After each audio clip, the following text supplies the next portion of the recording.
Kwako mwanamke ndani ya ndoa, kumtii mumeo ni muhimu kuliko kumpenda.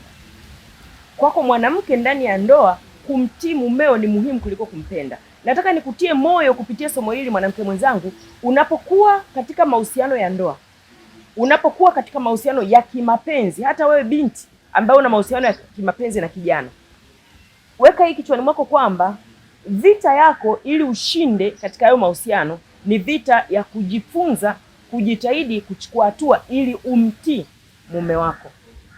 Sasa sisi wanawake tumeumbiwa kupenda. Hisia ni kitu ambacho kinaongoza maisha ya mwanamke kwa kawaida. Sisi tuna hisia. Kwenye huzuni tuna hisia za huzuni, tunalia. Kwenye furaha tuna hisia za furaha, mara nyingi tunacheka sana. Kwenye kuona huruma tuna hisia za huruma, tunazionyesha. Kwenye kupenda tuna hisia za kupenda, tunazionyesha haraka sana. Ndio maana sisi ni rahisi kukumbatia, ni rahisi wakati mwingine kubusu, ni rahisi kugusa. Tuko hivyo, tumeumbiwa namna hiyo. Sasa neno la Mungu linatuagiza siku zote kwamba Mungu ni upendo, na sisi tunaagizwa kupendana. Tena tunaagizwa katika neno la Mungu, tunaagizwa katika imani zetu tofauti tofauti. Wewe uwe Muislamu, uwe dini gani, kwa kawaida dini zote zinatuagiza kupendana kama binadamu.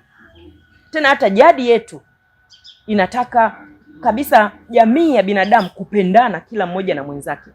Kumbe wakati kupenda ni asili yako mwanamke, tena ni kitu umeumbiwa na ni rahisi kwako kukiishi, kutii ni kitu ambacho unatakiwa kujifunza na kupambana kukitenda. Sasa wakati Mungu amekuagiza yeye ni upendo, upende watu wote. Mungu ni upendo, tupendane. Yaani mistari ni mingi sana kwa wewe unaisoma Biblia inayokuagiza Mungu ni upendo, tupendane. Ni jambo jema sana. Lakini inapokuja kwenye ndoa, agizo la msingi kwako kama mwanamke ni kutii. Tena ukimtii mwanaume, una uwezekano wa kuishi naye vizuri kuliko ukimpenda bila kumtii. Ukimtii, kama matendo yako ya upendo si mengi, bado una uwezekano wa kuishi vizuri tu na mwanaume. Usipomtii, uwezekano wa kuishi vizuri na mwanaume unaondoka. Na nyakati hizi kilio kikubwa tulichonacho ni kwamba familia zimevamiwa, familia zinasambaratika. Kumbe mbinu tunazohitaji kukumbushana siku kwa siku ni hizi. Tufanye nini ili familia zisisambaratike, familia zikae pamoja, kwa sababu familia ikiwa pamoja ndio msingi wa mafanikio ya jamii nzima, msingi wa mafanikio ya imani zetu, misingi ya mafanikio ya taifa zima. Kwa hiyo wewe mwanamke ambaye umepata neema kunisikiliza wakati huu, weka juhudi zaidi kwenye kutii kuliko kupenda. Nitakupa mfano. Siku moja nilikuwa naongea na dada. Huyu dada akaniambia kwamba aliishi na mume wake miaka kama 3-4, walipata watoto 3 katika huo muda, sababu walipata mapacha pia katika hao watoto 3. Lakini baadaye aliachana na huyu mwanaume. Na nilipokuwa naongea naye akaniambia, ndugu yangu, yule mwanaume hana shukrani. Yule mwanaume niliyomfanyia na yeye aliyokuja kunifanyia, sitakaa niamini. Akanieleza mambo mengi ambayo alimfanyia yule mwanaume, ikiwa ni pamoja na kwamba alimkuta ajui hata kuvaa vizuri. Dada akawa anapambana, tena uwezo wake ni wa kawaida tu. Akipata hela anamnunulia huyu mwanaume nguo nzuri za kuvaa, anamnunulia viatu vizuri vya kuvaa. Ni handsome huyo mwanamume wake, anahakikisha anapendeza, anaonekana vizuri. Hata huyu mwanaume baadaye haleti hela nyumbani ya kula, anapambana kuhakikisha amemwandalia chakula, amempa. Hivyo maisha yakawa yanaenda. Lakini mwanaume alichokuja kufanya baadaye, akawa anafanya kazi zake kwa bidii. Akipata pesa, anapeleka pesa kwa mwanamke mwingine. Huku ndani hakuna pesa, ya pesa anapeleka kwa mwanamke mwingine. Huku anapeleka pesa. Na huyu mwanamke akaja kusikia kwamba mwanaume wake anapeleka pesa kwa mwanamke mwingine huko nje.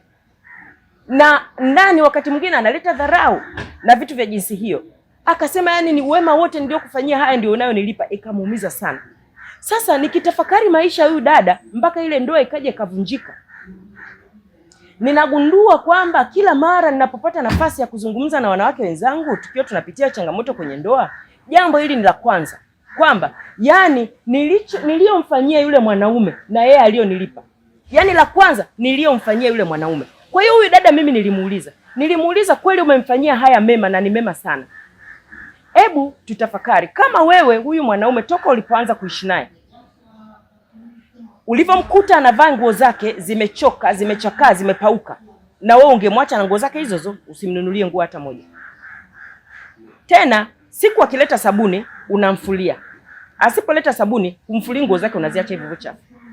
Tena siku akiacha hela ya chakula nyumbani unampa chakula, Asipoacha hela ya chakula, wewe umepambana, umepata hela yako, unakula chakula chote na watoto.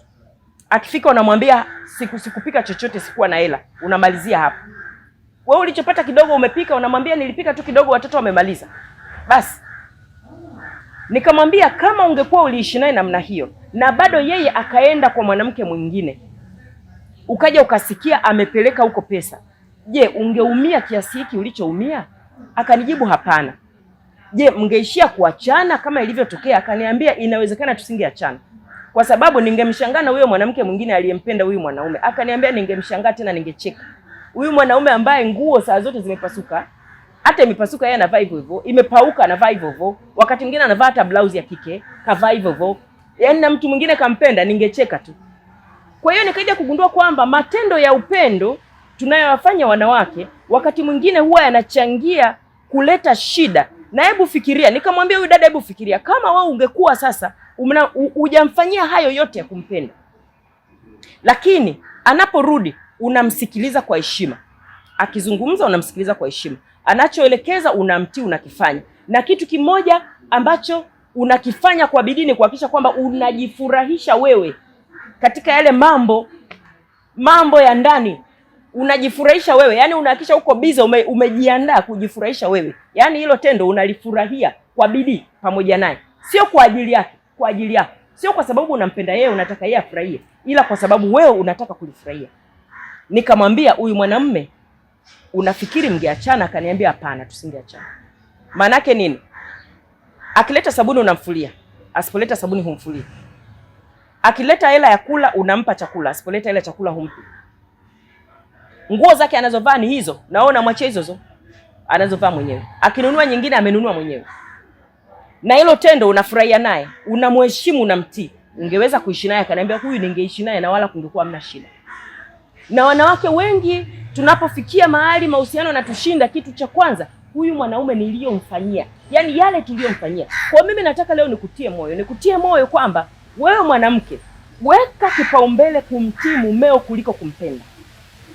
Kuliko matendo yako ya kumpenda, weka matendo ya kumtii mbele. Unaweza kukuta mahusiano yako hata kama yalikuwa yanapitia changamoto yakakaa sawa sawa. Kwa sababu kupenda pia ni asili yako. Utajikuta hata pale ambapo huweki kipaumbele kumpenda, bado kuna namna fulani ya kumpenda itatokea tu ndani yako, kwa sababu ni asili yako ambayo Mungu amekuumbia. Kutii, nimegundua kwamba sio asili ya wanawake tulio wengi. Kwa hiyo weka kipaumbele kumtii, matendo ya kumtii. Kumtii, weka kipaumbele kuliko kumpenda. Mnaweza mkaenda sawa hata kama kulikuwa na changamoto. Na wewe mwanaume ambaye umekuwa ukifuatana nasi, hebu zingatia hili kwamba wewe kupenda sio asili ya mwili wako. Kutii ni asili ya mwili wako. Na ndio maana Mungu amekuagiza wewe kupenda. Kwa hiyo wewe weka kipaumbele kufanya matendo ya kumpenda mkeo kwa maneno na matendo, wakati mkeo yeye anahitaji kuweka kipaumbele katika kukutii. Mpaka wakati mwingine, ninakushukuru. Asante kwa kuwa pamoja.